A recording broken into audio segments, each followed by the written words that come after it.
Sa iba pang balita, balik operasyon na uli ang ilang mga pantalan at terminal matapos manalasa ang bagyong Goryo sa ilang bahagi ng bansa. Masaya naman ang National Disaster Risk Reduction and Management Council dahil hindi malaki ang pinsalang naidulot ng nasabing bagyo. Si Sam Ramirez ang ating tagapagbalita.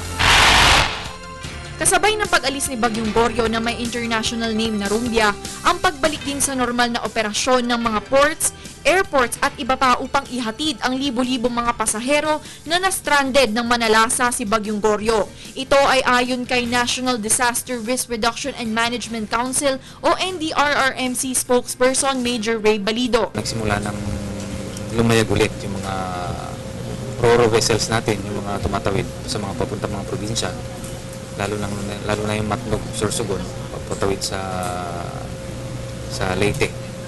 Samar Leyte. Mahigit sa 700 pamilya sa 25 barangay sa 3 rehiyon sa bansa ang naapektuhan ni Bagyong Goryo.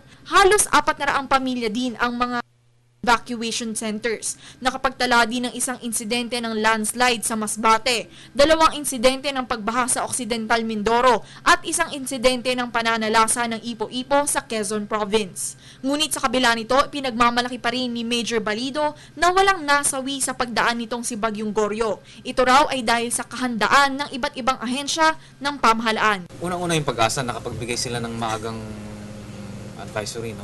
Nakapagbigay sila ng maagang warning. So yun din ang ginawa natin, nirelay natin yung mga message na yan, yung advisories na yan, doon sa region at ganun din ang ginawa nila, nirelay din sa mga provinces, munisipyo.